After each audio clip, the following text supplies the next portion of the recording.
दोस्तों, आज का जो टॉपिक है हमारा रिटायरमेंट प्लानिंग के बारे में हम बात कर रहे हैं। रिटायरमेंट प्लानिंग एक ऐसा सब्जेक्ट है जिसके बारे में हर व्यक्ति को सोचना चाहिए और वो सोचना भी चाहता है, लेकिन शायद अच्छे गाइडेंस नहीं मिलने से या अच्छा एडवाइज़र नहीं मिलने से हम अपने रिटायरमेंट प्लानिंग के बारे में बात नहीं कर पाते। लेकिन आज मैं आपको बताऊंगा रिटायरमेंट प्लानिंग का महत्व क्या है, इसका इंपॉर्टेंस क्या है। हमारा सब्जेक्ट है start planning today for better tomorrow. एक चीज़ मैंने एक किताब में पढ़ी थी कि to get one thing that we like we usually have to give up another thing that we like also. एक चीज़ जो हमारे ज़िंदगी में हमको चाहिए, उसको पाने के लिए एक चीज़ जो हमें ऑलरेडी पसंद है उसको छोड़ना पड़ता है। यानी जो मुझे पसंद है उसको पाने के लिए कोई एक चीज़ जो मुझे पसंद है वो मुझे गिव अप करनी पड़ती, मुझे छोड़नी पड़ती है। रिटायरमेंट भी उसी का नाम है।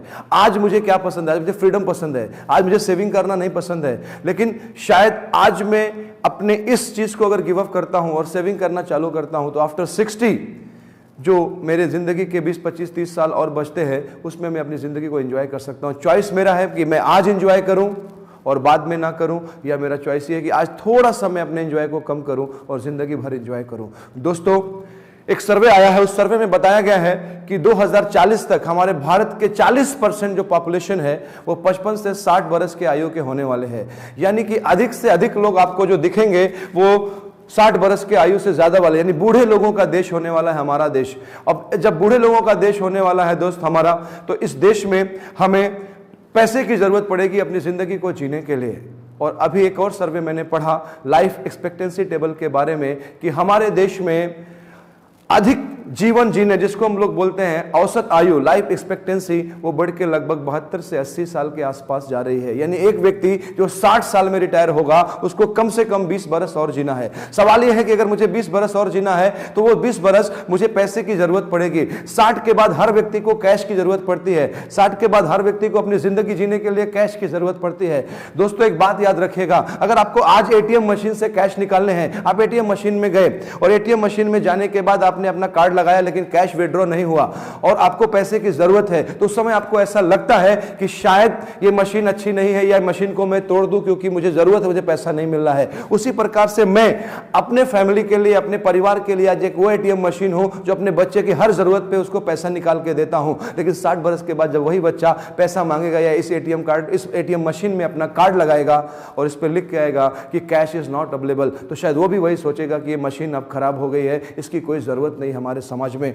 दोस्तों, आज की डेट में हमको डिसाइड करना है, हमें डिसाइड करना है कि इस मशीन की वैल्यू है या मशीन से निकलने वाले कैश की वैल्यू है। इस मशीन से निकलने वाले कैश की वैल्यू है दोस्तों, क्योंकि एक गवर्नमेंट ऑफ इंडिया ने एक सर्वे किया उन लोगों पे जो रिटायर हुए हैं, जो इनकी उम्र 60 से ज्यादा है, 70 और 80 के बीच में है, उनसे पूछा गया कि आपकी रिटायरमेंट लाइफ कैसी है। तो सर्वे क्या है आप देखेंगे दोस्तों, सर्वे में यह मिला कि 63% लोग ऐसे हैं जो अपने बच्चों पे डिपेंड है या चैरिटी पे डिपेंड है। यानी ये वो लोग हैं दोस्तों जो अपने बच्चों के सामने पैसे के लिए रिक्वेस्ट करते हैं। आज ही आपने लेटेस्ट न्यूज़ पढ़ा होगा 2017 की सिंघानिया फैमिली के बारे में कि जो 12,000 करोड़ का मालिक है उसके बच्चे ने भी उसको अपने घर से निकाल दिया। 63% लोग अपने बच्चों पे या चैरिटी पे डिपेंड होते हैं दोस्तों। उसके बाद 23% ऐसे लोग पाए गए जो काम करते हैं 60 बरस की आयु में, जिनको 60 बरस की आयु में अपनी जिंदगी को चलाने के लिए काम करना पड़ता है। देखिए दोस्तों, काम सभी लोग करते हैं, कोई पेट के लिए करता है, कोई शोहरत के लिए करता है। 60 बरस की आयु में अमिताभ बच्चन भी काम करता है लेकिन वो शोहरत के लिए करता है, लेकिन कोई कोई अपने पेट पालने के लिए 60 बरस की आयु में काम करते हैं। दोस्तों, एक सर्वे में यह भी पाया गया कि 9% लोग ऐसे थे जो 60 बरस के बाद उनकी मृत्यु हो गई। और उसके बाद एक और चीज पाई गई कि 4% ऐसे लोग हैं जो अपनी जिंदगी को अच्छे से बेहतर तरीके से जी रहे हैं, लेकिन सिर्फ 1% ऐसा आदमी पाया गया जिसको 60 बरस की आयु के बाद भी उसकी लाइफ इतनी सुंदर है, एकदम बेहतरीन है, एकदम जबरदस्त है। निर्णय हमको लेना है कि हमें 63% में रहना है या हमें 1% में रहना है। आप ये सर्वे देख रहे हैं दोस्तों, 63% की जिंदगी जीनी है या 1% की जिंदगी जीनी है, ये आपका निर्णय है दोस्तों। मैं एक पिक्चर आपको दिखा रहा हूं, स्क्रीन पे आप देखेंगे, एक शेर है जो जंगल में है और एक शेर है जो चिड़ियाघर में है। डिसाइड हमको करना है कि हमें 60 के बाद जंगल का शेर बनना है या चिड़ियाघर का शेर बनना है। जंगल के शेर की खूबसूरती वही होती है कि वो अपनी जिंदगी स्वयं जीता है, अपनी लाइफ को स्वयं जीता है, अपनी लाइफ को अपने अनुसार जीता है।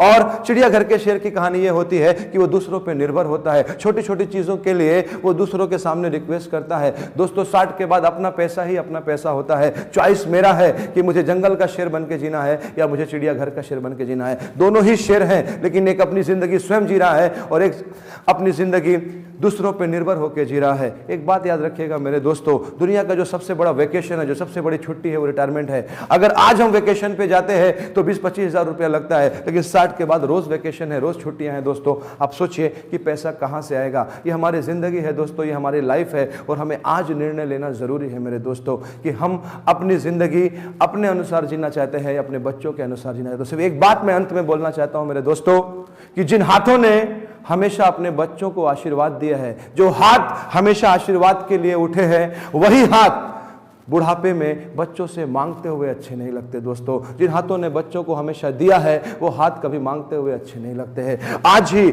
अभी आपके जो भी इंश्योरेंस एडवाइजर है, जो आपके साथ जुड़े हुए हैं, उनको कॉल करिए या जो यह वीडियो आपको दिखा रहे हैं उनसे बात करिए, उनको थैंक यू बोलिए कि उन्होंने आपकी जिंदगी, आपके लाइफ को बदलाव करने के लिए एक मौका दिया है। दोस्तों थोड़ा सेविंग जितना आप कर सकते हैं, एक यूनिवर्सल नियम है कि अपनी कमाई का लगभग 10 से 20% हमें अपने रिटायरमेंट के लिए बचाना चाहिए, क्योंकि हमारी जिंदगी का जो 20% हिस्सा है 60 के बाद, उसको अच्छा जीने के लिए हमारे कमाई का 20% अगर हम बचाते हैं तो हमारी जिंदगी बढ़िया होती है। दोस्तों मैं सिर्फ एक ही चीज आपको बोलता हूं कि आप अपनी जिंदगी को खुद जिए, अपनी लाइफ को खुद एंजॉय करें और 60 के बाद कैश की व्यवस्था करें। और कैश सिर्फ आप सही प्लानिंग से, प्रॉपर प्लानिंग से ही ला सकते हैं। दोस्तों मैं उम्मीद करूंगा कि आप एक सही निर्णय लेंगे। Thank you very much and all the best for your retirement years. Thank you very much.